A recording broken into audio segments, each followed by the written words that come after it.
He's way more athletic than you'll ever be. But we'll get a copyright strike for the song if we leave it on too long. I know. That guy is actually pretty good. Like, it's impressive. Damn accurate. Yeah, it's very impressive. So I see somebody in the comments saying we're going to get a long show tonight because I'm not working tomorrow, but I'm actually stuck working tomorrow. It's also my anniversary, so maybe not too long. Oh, it's Rob's anniversary. Yeah, let's not.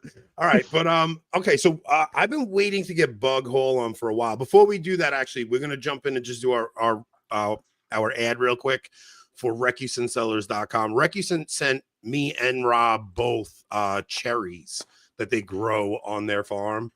I devoured that entire box in one sitting.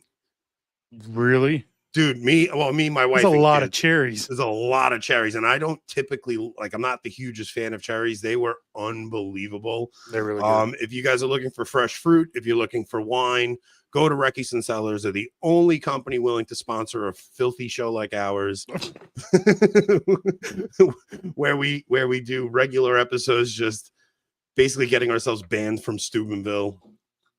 Not too hard these days. Talking about the Franciscan crowd.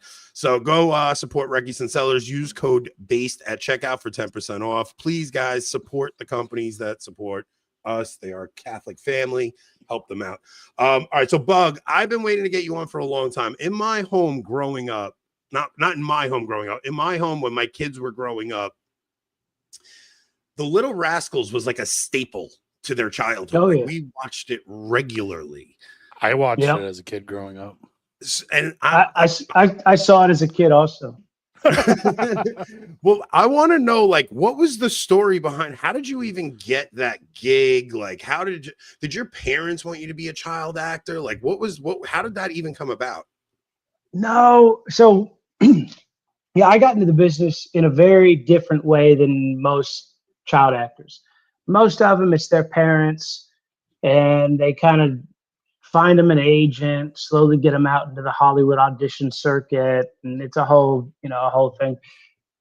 Little Rascals was an odd circumstance because Spielberg, he rightfully recognized the charm of the original Rascals was that they weren't actors. It was all just like normal kids from around the country, and so he wanted to kind of recreate that with the remake. So he had a strict ban on, like, no actors. We're not hiring actors. We're doing open calls. I don't care how long it takes. And that's what they did. They went around the country, all the big cities. They auditioned 10,000 kids for Alfalfa. And, it was a long process. And the first one was like a 4-hour long line. All the news was there. And it was funny because when I decided to go to it, a bunch of my friends were going, and we all just kind of went together. Well, I had grown up watching the old Little Rascals. Yeah. My mom ran a 24-hour daycare out of our house, and all we watched was like The Sound of Music and the old Little Rascals. So I don't know why I knew to do this, but I was 8 years old, and I would just sit and rewind the VHS tapes and then play them and imitate Alfalfa and play it again, getting ready for the audition. I cut my rat's tail off and put black mousse in my hair, and my mom hot ironed my hair up for me. And so I went in, and it was funny because I had the voice down, I had everything, the posture, the mannerisms, and then after waiting in line for 4 hours, I go in. And they asked me like 3 or 4 questions. And then they said, okay, thanks. Next. And again, I don't know how I knew that I was screwed and that I needed to figure something out quick. But somehow I did. And I realized, okay, that was it. I need to grab their attention. And so I said, hey, can I sing you a song? And they said, sure, I guess. You can't say no to a kid. So I launched into She'll Be Coming Around the Mountain, which was like a famous Alfalfa song that he used to always sing. And I did it in the voice, and I launched into the character, into the posture and everything else. I assumed they were going to ask me to do that, and they didn't.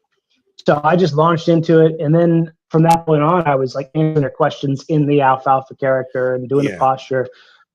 And then it was a callback, another callback, and then they were flying me to Los Angeles to meet Spielberg and Penelope Spheres, and that was it. The last audition, the big final audition, it was an 8-hour long audition because they wanted to see which kids could handle the long hours. And there were 2 other kids for Alfalfa there at the final call. One of them went in one time, and the other one never even went in. They never even called him in. The whole 8 hours was me going in and out. Basically, they were matching me to all the other kids. That's pretty interesting. So wait, what year was that? The auditions were in 93, and we filmed it in 93, 94, right around that time. Yeah. Movie came out in 94. So, okay. So now that movie comes out. Now, did you have hopes of landing another role after? Like, what happens to your acting career after that? Because you definitely were in other stuff, and I know you did try to keep that going for a while. So how did that pan out? Yeah. I did about 100 film and TV shows over the years. So the first year after Little Rascals, I did like 4 movies, The Big Green and John Landis's The Stupids, with Tom Arnold, a whole bunch of like kids stuff. And then, then I was on a TV show for a little while on WB. They put a show together for me. I was doing that with Shelley Long, Robert Hayes. And then I kind of I wanted to do a bunch of indie movies around my teen years because I was worried about being typecast as like the nerd character. So, I kind of stupidly, said no to a bunch of big stuff. I wanted to do like real gritty indie movies. And so I did that for a few years and then just kept working. I mean, tons of Disney movies over the years, a whole bunch of stuff. By my late teens, I was still doing a lot of big stuff. Unfortunately, the American Pie spinoffs and all that stuff. But I was a big liability by that point because of, drinking and partying and everything else. So more frequently, the film insurance companies were like, he's never gotten in trouble, but he's probably going to pretty soon. And so work slowed down. So how old are you when the drinking and stuff starts? I started drinking around 11. Around 11, 12. So were you living with your parents through all these gigs, or were you what was your home life like through those years where you were working on these shows and things like that? I had a great family. My mom was great, and my aunt and uncle actually moved out to California with us. They lived with us, my siblings, but I wasn't home a lot. So I'd be home a few months out of the year, and then I'd book a movie. Back in those days, you could kind of get around like child custody laws, I guess, in terms of like a guy could kind of be dropped off on a movie set, and and my little brother was also working a lot, so he was doing a big show with Ralph Macchio for a long time, and so my mom was with him because he was the younger one. He was 5 years younger than me, and so she would usually show up. She'd come out and bring me out for the first week of filming and then kind of sign me over to the production, or sometimes my uncle would go with me or somebody else, but I was kind of on my own for large portions of the year. And were you like, how does the drinking and the drug use, like, when does it start to get out of hand? Because I'll share some stuff from my childhood. Talking about drinking and drugs, I had a very rough childhood with drinking and drugs as well. So yeah. Out of hand, I don't know. Early on, very early on, I would frequently black out. But it was, at that age, I couldn't make my own opportunities, right? So like, only if I was allowed at a party, or if I was, at some particular event or whatever, could I kind of scam drinks and everyone would kind of turn a blind eye or whatever. It really wasn't until it was easy for me to make my own parties, right? So that was around 16, 17. it was easy for me to actually go get my own alcohol and say, okay, I'm partying. And I was hanging out with a rougher crowd by that point. All the dredges of Hollywood, all the people that had kind of shot themselves in the foot because they were constantly in trouble. Brad Renfro was, one of my closest friends back then, and he ended up overdosing and dying when I was 18, 19. So now, so you go through, so like, when do you make the decision that like, all right, I'm going to stop the acting thing? Like, was there something that happened or was it the atmosphere? You just had to get away from it. Was the drinking? What was it? Well, I mean, I continued on in the business all the way up until 5 years ago. I mean, I had an Emmy nomination just 4 or 5 years ago for the last show that I sold to Netflix. And I was producing a lot and writing a lot at that point. Once I got sober when I was 23. And from 23 to 5 years ago, I had 4 relapses, just kind of spread out. But yeah, I got sober at 23 and started my own development company, film and TV development company. So I was still acting. I would take real big roles, if it kind of outweighed the fact that it would put a pause on my company for a little while. So I did the Harley and the Davidsons, which was actually, that still holds the record as the highest rated single network miniseries in TV history. That was just 8 years ago, something like that. Yeah.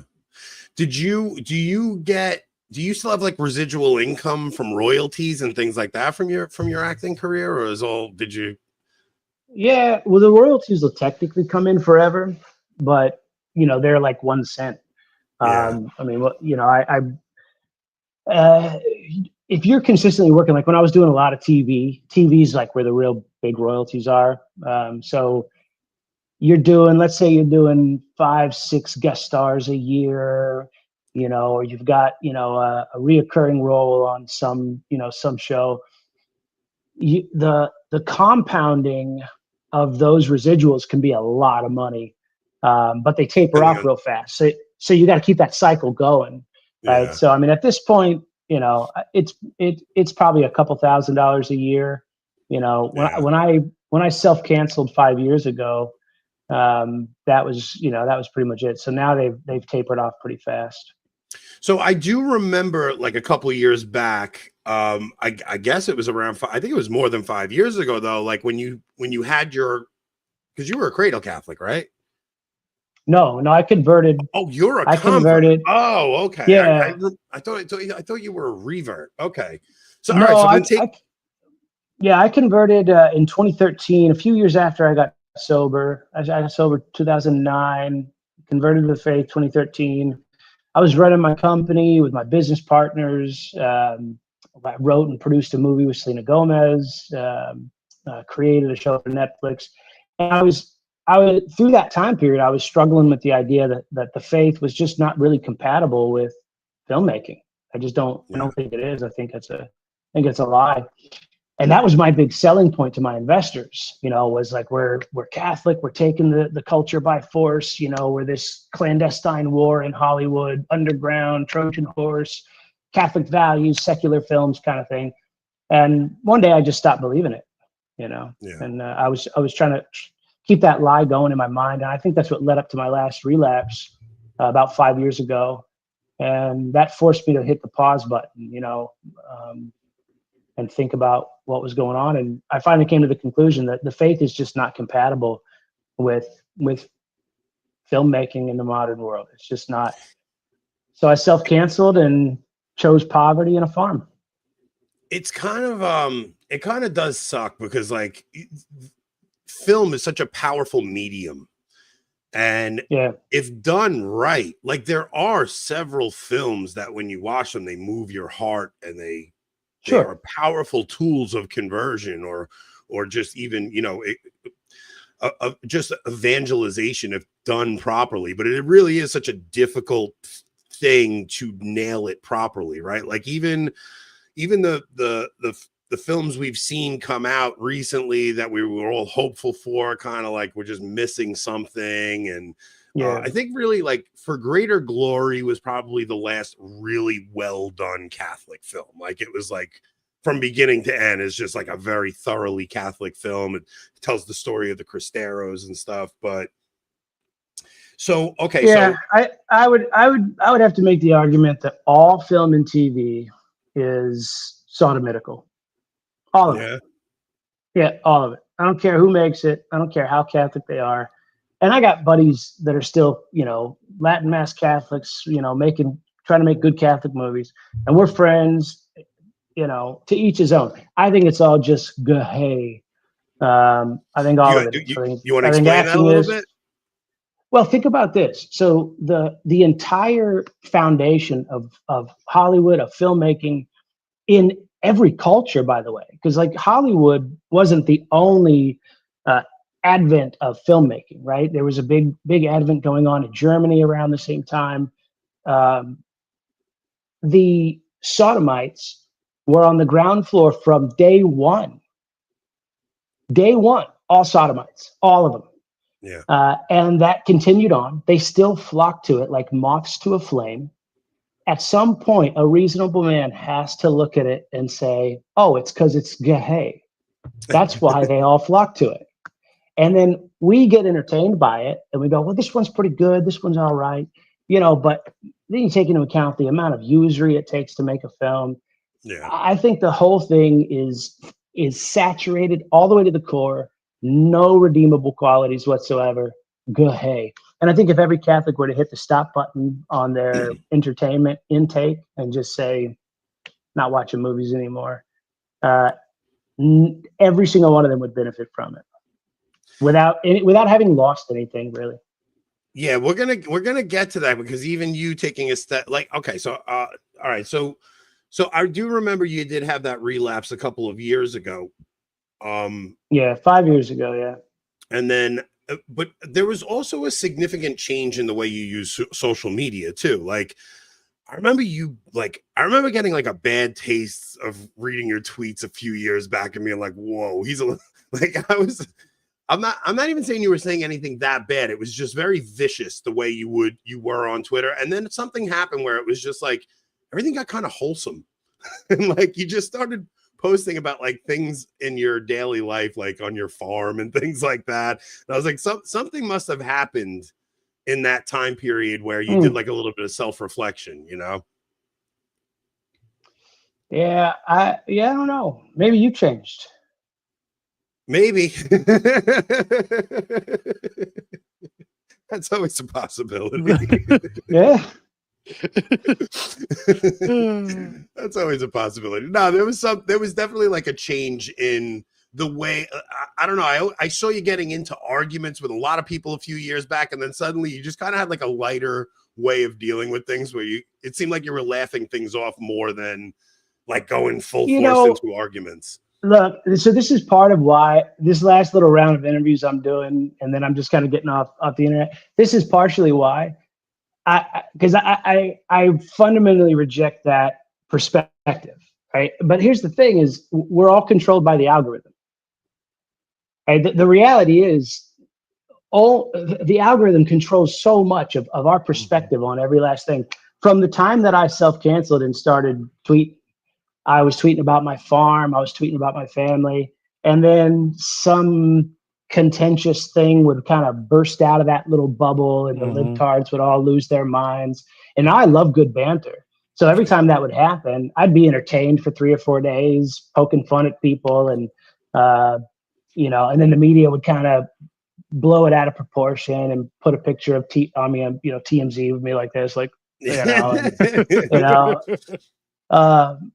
so I really don't think that's true. I think that, but also I will say that it seemed like you went through a transition at some point. Oh, for sure. Where you stopped worrying about what people would think about what you were saying, right? There was like this tipping point for you. So, and this is again, my point is, I think that algorithm is always kind of manipulating our perspective on a micro level and on a macro level. And I'm not sure that I'm comfortable with that. I don't think I want random mechanical processes within the broader internet controlling even a single thought of mine, right? Or manipulating, even on a small level, a single thought of mine. Again, it's a very sodomitical thing, right? That hyper desire to manipulate and to curate people's perspectives, that it's a kind of narcissist thing, right? And that's one of my problems with film. I think that's why the sodomites are so drawn to film, because that is what film is, right? Being a story engineer, I mean, I used to get paid to go give story engineering classes to state film commissions. Right, that was my wheelhouse for 10 years. Story theory, especially as it relates to film and TV. And what the entire process is emotional manipulation. You're presenting through the protagonist and the antagonistic forces of the story. You're presenting an ideology, and then you're trying to pair it with a very curated emotional manipulation of the audience so that their emotions are bonded to this ideological concept that you're presenting, right? This new value system. That's what it is. It is manipulation. Now, of course, you can use that for good ends, but you're still not using what I would consider to be dignified human means. We're not supposed to manipulate anybody. And that's also why I don't talk in a manipulative way online. I say things frankly and plainly. And if someone doesn't like it, I say, well, how long has it been, since you wiped the sand out of your, what? Yeah, that's actually an interesting point. It's like, even if you have good ends and intent, because like Jim Pine just said, we need based films to win back the color. Because look, film has brainwashed generations at this point, right? Like we have these boxes in our homes. It started out that way. Now we have them in our hands, but there's just this magic glass box that just pumps propaganda into your home. And you've watched what it's done to the culture since the thing was invented. I mean, started with Elvis shaking his hips and everybody making such a big deal out of Elvis. Wow, everybody's making a big, it's like, no, they were actually right. Like Elvis shaking his freaking hips degraded the freaking culture and turned us all into a bunch of perverts. That criticism was correct, So, and all of these things, the algorithm, like everybody's fear is that we're going to have robots take over the world, but that's not what's happening. What's happening is the algorithm is taking over humans, and humans are then doing the thing that the robot, like we don't need to worry about a Terminator 2 scenario. We need to worry about what happened to that school down south where the trans girl went and killed a bunch of Christians because of the algorithm manipulating her mind. Right, but that algorithm was doing it so even on a larger behest. scale. Yeah. I mean, even on a larger scale, look at Trump, right? This whole thing, I'm convinced, this whole thing with Iran and everything else, if you don't want to drill too deep on, conspiracy theory, you can explain it very simply. Trump is someone who is, I think, easily moved by people who he think loves him, their opinions.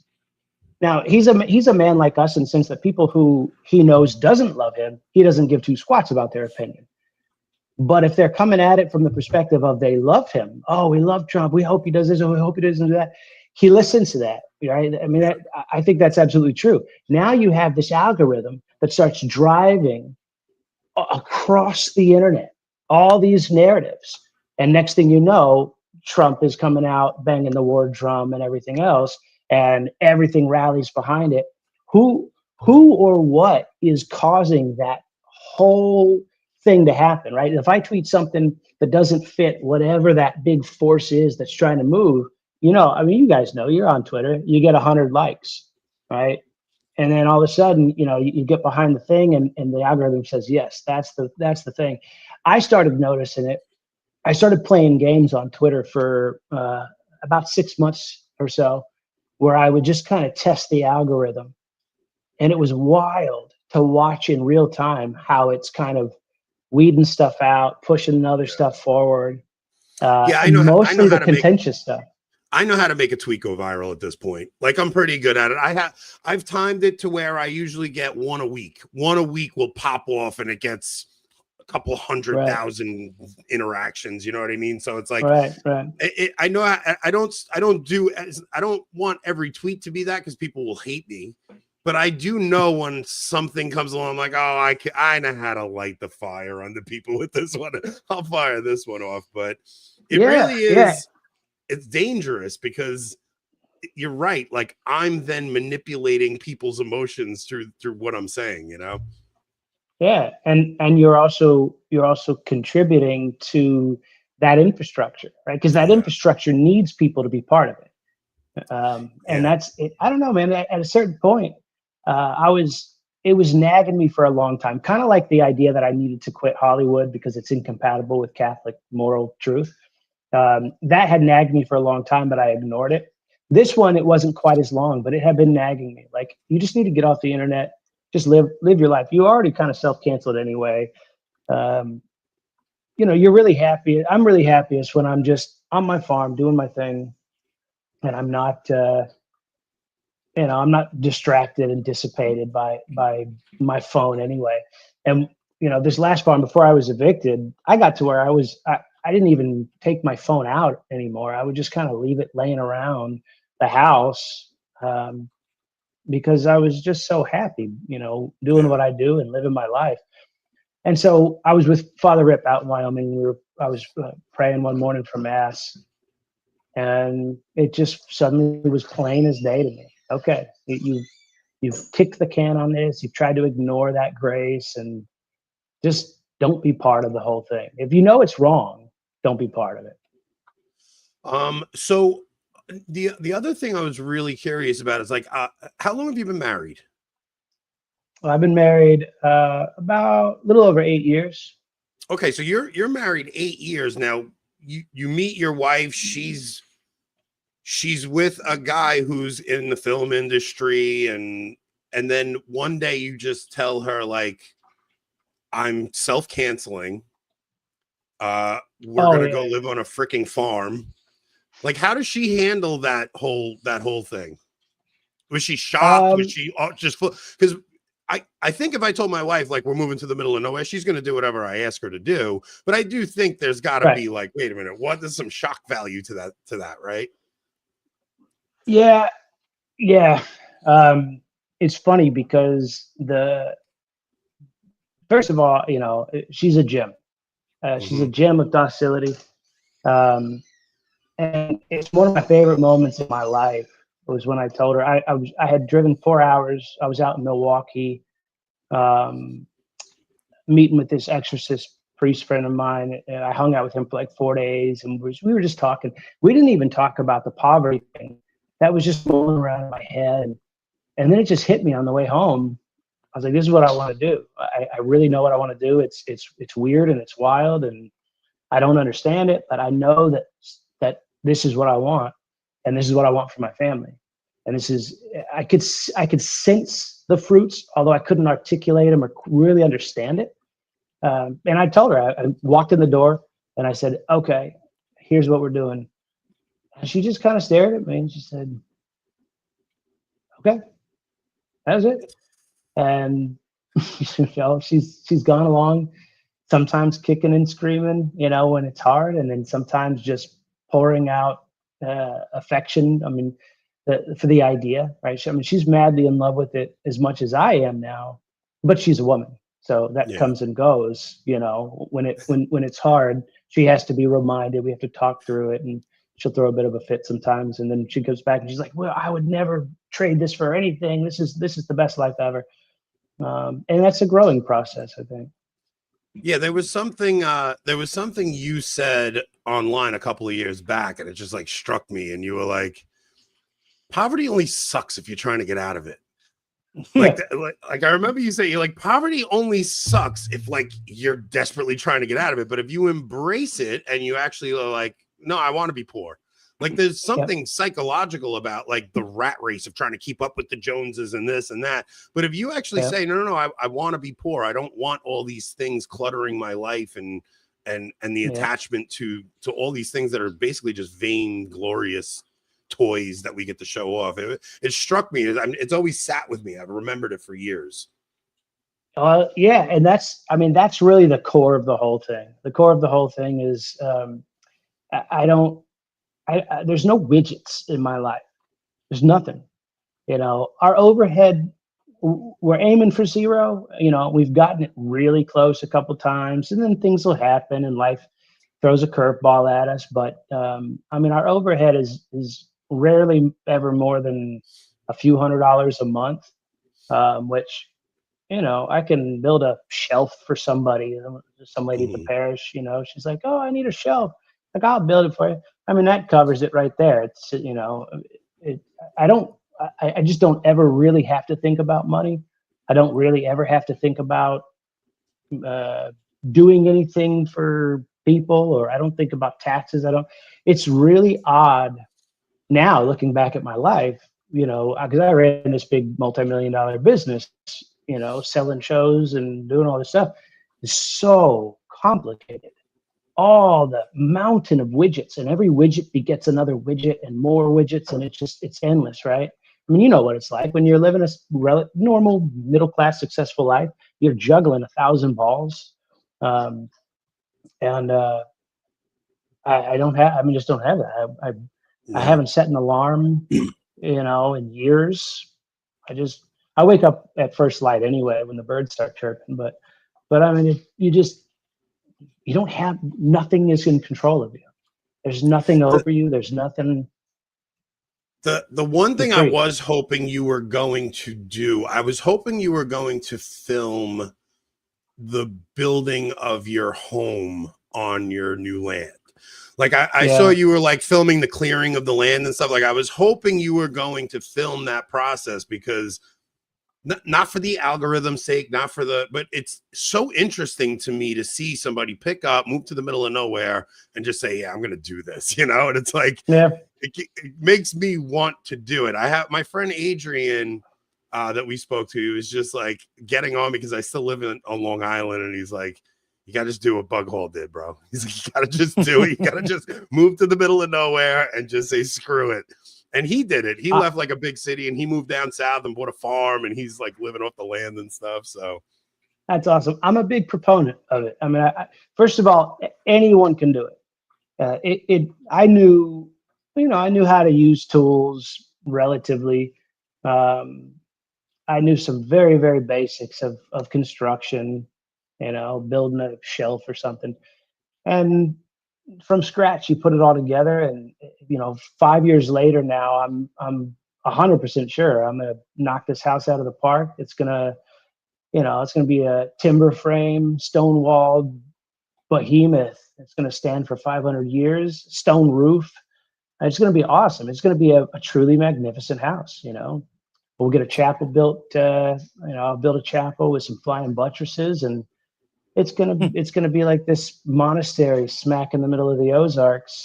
And who knows what God will do with that over the next 100, 200, 300 years. But it's a wonderful thing. And then you're free, no bills, yeah, right? We're not going to have an electric bill. We're not going to have a water bill. We're eventually going to share a phone, so our phone bill will go down to $50. I think it's about $100 right now, 130, I think, unless I'm late. But you know, no bills. You're free. so okay, so now you tell your wife that you're going to do this. She goes, because I would imagine that was a difficult thing to try and sell at first, but I do think all of us are happier with less crap in our lives. So I think, Yeah, once the initial adjustment comes, I would imagine most people would learn to love the freedom in the life you're describing. yeah. So what is it? Let's back up a little bit, because you had your conversion around 23. What makes you look into Catholicism over, something else? I know the apologetics thing is real big online, but before before my last relapse, I actually wasn't really online very much. I Mhm. wasn't on Twitter. I wasn't on anything.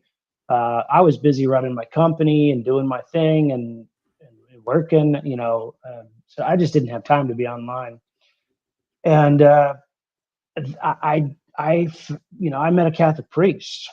know, and I was very quickly made to see that the Catholic faith was true.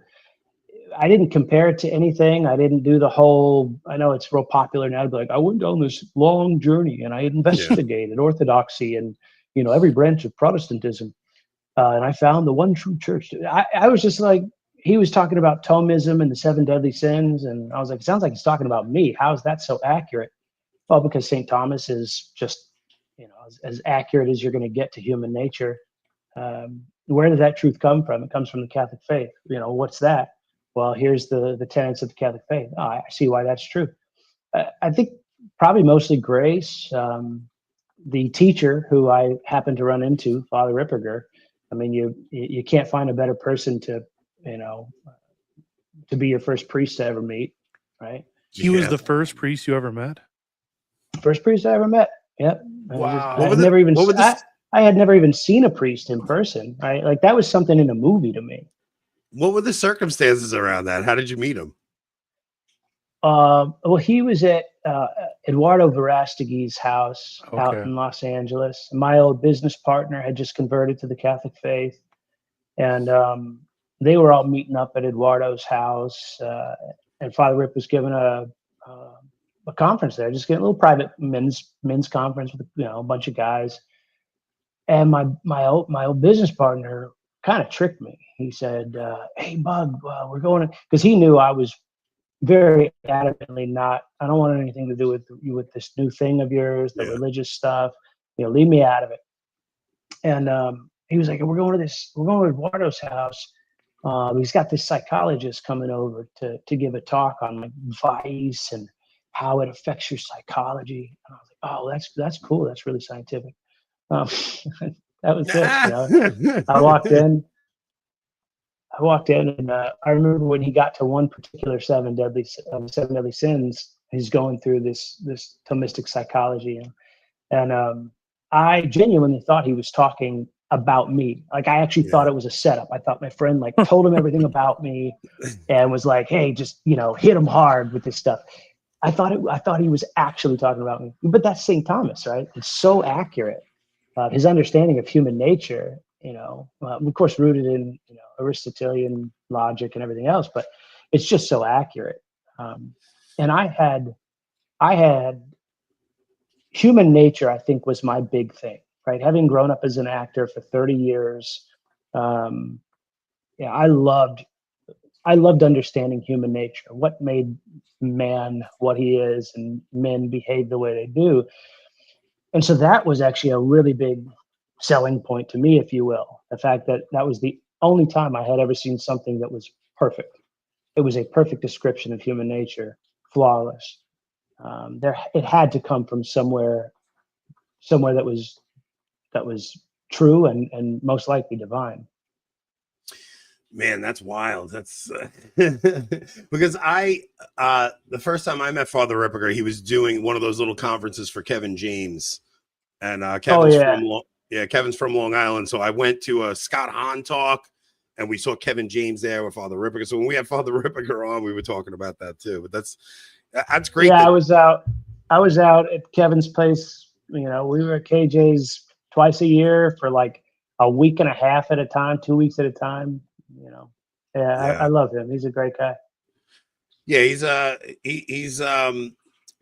go to the same parish as him. But so now, with the Augustinians.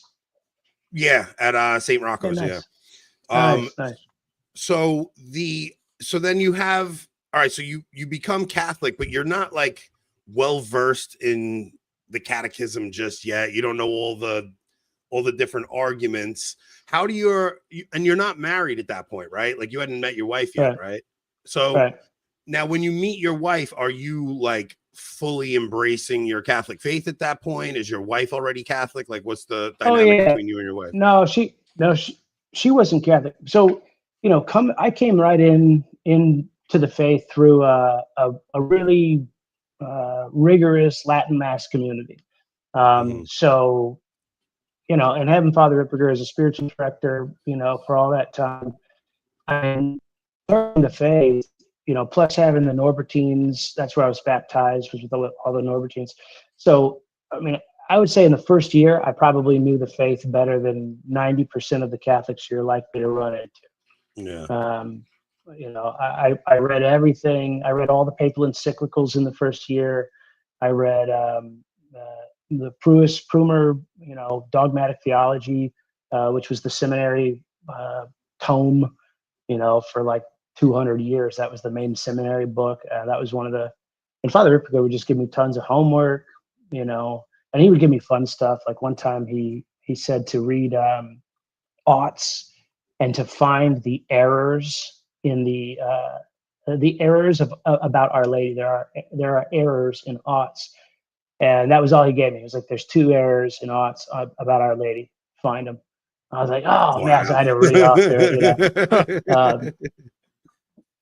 So like, so that was like, that's how I came into the faith, But you were 23 at the time, right? Like you were a young guy still.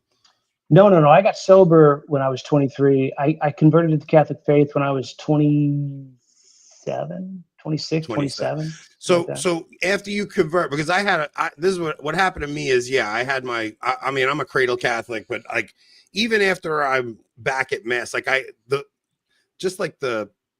the everyday of life kind of got to me for a period, and I stopped going to mass again. Like even after I had once I stopped attending the sacraments, I kind of got swallowed back into my old lifestyle, and that's when I had a relapse or two in those times. Like, did you experience that after your conversion?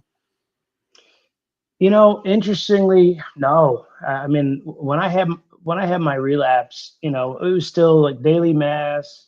We were praying our rosary. I prayed the office every day, basically, since I converted, 12, 13 years ago. Prayed the full office, not the little office. I do the big guy. I really think it was, look, ultimately, and this is more Augustinian kind of moral theology, but, ultimately, if it weren't for God restraining us, right? If it weren't for God's grace, there's no sin that we wouldn't fall into. Oh yeah, for right? sure. And I think that God just retracted His grace. I think that he was trying to wake me up. There was a truth that I was adamantly refusing to see. And I was running and gunning hard in my company, super Catholic. All our investors are Catholic. All my business partners are Catholic. We only hire Catholics. And then we're sneaking into these meetings at Netflix, like, oh, we're just like you. We're totally pretending we're this big Trojan horse battle, right? The Catholics against the world. I mean, it was like, I just lived and breathed it, right? I was Catholic all the way, all day, every day, man. But I was lying to myself. I didn't, and the reason is that I had been doing that for 30 years, living in Hollywood and working in Hollywood and, being successful at that career. There was no other way God could have ever forced me to look at that attachment and realize that that's what it was. It wasn't some holy desire. It wasn't everyone's always like, God's calling me to Hollywood to, The reality was God was like, you don't belong here, man. You've got a family. You're Catholic. Just go be Catholic. Yeah. And I think He just had to shake me to the bones, man. He had to retract that grace, and it did. It shook me to the bones. Netflix was cool. They were like, hey, you can come back anytime you want. Your contract's good with us. Obviously they knew the Emmy nomination was coming, so they, you kind of get to do whatever you want when you have an Emmy nomination. But at the end of the day, I took like 6 months and just walked around kicking rocks and thinking, and I didn't do any work. I just, I talked to all the priests I knew. I would travel a little bit occasionally and go talk with these different priest friends of mine. And because I was confused, like, how on paper, this doesn't look right. On paper, you don't go to daily mass and pray your rosary and, like, you're a rigorous family man when you're home, right? Because, when you're a businessman, you're not home all that much. And then still just have this like wild, crazy relapse. That's just, it was only 24 hours, but still, that doesn't work on paper. Like something is seriously wrong. And so that's what I think. For me, it wasn't that I slipped away from the faith. It's that I was ignoring a grace that God was just really, really trying to make me see. And he could have, as scripture tells us, given me over to my passions. Yeah. Right. He could have said, like my old business partner, you know, is right back to making shows about witches and everything else. And, you know, God love him. He's my brother and I love him. But, you know, God could have just gave me over and been like, oh, you don't want to listen? All right, bye. Yeah, that's actually God's wrath, right? Like God's mercy is allowing you to have a relapse and your conscience hits you and you make these life adjustments. That's actually God's mercy. His wrath is, oh, you want this? Go ahead. Go ahead. Go ahead. You want to listen to me? I'm not going to make you. Yep. Yep. One of the scariest things that I've ever read in scripture, I think about it all the time, is, you know, it says God hardened Pharaoh's heart. Yeah. If God retracts his grace, if he's like, you know, all right, you're done, you don't want to listen, if he just decides there's nothing you can do about it. There's nothing you can do about it. What a horror. I mean, the horror of that, you know, when I recognized that, as this priest out in Milwaukee is an exorcist, and I was helping him for like 4 days. And he thought that I think he thought I had helped with exorcism stuff before. I guess just because because I came into the faith kind of through Father Rip and everything else. And so he was like, hey, come out and, you know, for 4 days, you just help me during the day with my work. And then in the evening, we can sit and talk about what you're going through. And I was like, oh, okay. And what's crazy is exorcism work is like, it's like torture and interrogation, right? Like a lot of people don't really understand what it is, but it's basically just torture and interrogation. The priest, of course, is the torturer and interrogator. And it's wild because there's all these different ways that you can torture these demons, and, you know, but the main thing that this one priest kept coming back around to is he would mention that the demon, he would remind the demon that he is the means of this person's sanctification, that he's essentially doing God's will against his own. And that's part of the humiliation for the demons, is to just forever be doing God's will, knowing that they can't get out of it. It's like a horror, one of those mirror houses, right? To them, it's a horror because God is a horror, right? And as I was driving home, I was thinking about that, and I realized that that's all of us. When we draw our last breath, we're going to stand naked before our Lord. It'll be like the whole world had never existed. It's just going to be us and him. And we're either going to be overwhelmed with joy because our will have been conformed to the will of our Lord. And whatever he has to say will only bring us joy, right? Or we're going to gnash our teeth and we're going to spit and curse and we're going to hate when we see our life from his perspective, so to speak, and we see that we have always been at least within his passive will, right? And we're going to hate that, and we're going to act like the demons, and we're going to be fixed in that state forever. Man, that's a horrifying thought. Yeah. It's a horrifying thought. Yeah. And that was it. That was, for me, it was like, okay, that's all I'm living for now. I'm living for radical following of my conscience. Every tiny little nudge, I don't care if I even don't understand what the nudge is. I'm just following my conscience every second of every day. And the problem is, living in the business world, you're jumping through moral conundrums 20 times a day. 20 times a day, I had to think through, what are the Thomistic principles here? You know, which principles govern this and which sub-principles govern it? Well, can I charge this person this if I'm doing this? And can I say this to this person? It's an endless loop. And it was like 2 years I was on the farm, and one day I was just sitting out there smoking and watching the chickens. My kids are playing. And it just hit me out of the blue. I was like, I haven't had one moral conundrum in 2 years. Yeah. I haven't had to sit and ponder one moral quandary, right? Not a single confusing principle that I had to work through. Nothing, not one. And the peace from that and being able to just radically follow your conscience, all worth it.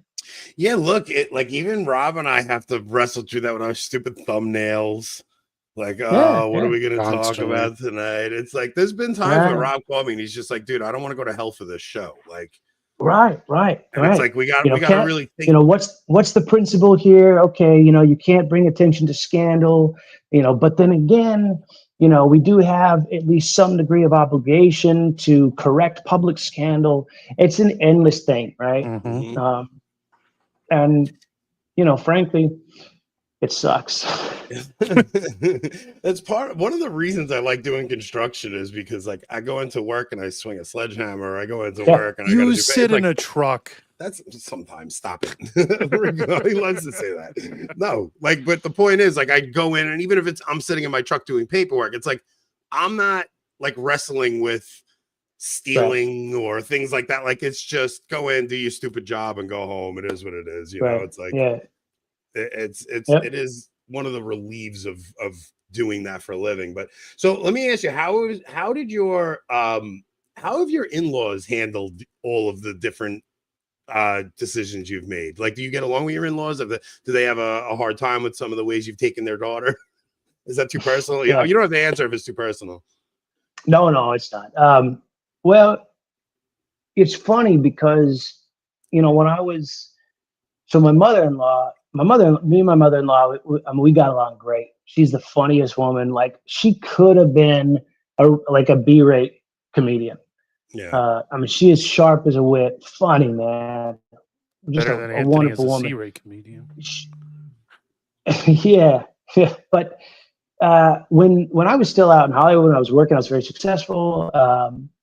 She was unhappy. She was unhappy because her daughter wasn't home, and we were having kids, and they lived in Michigan, right on the border of Ohio, and it was difficult for them to see their grandkids, and we're running around the world doing this and that, making movies.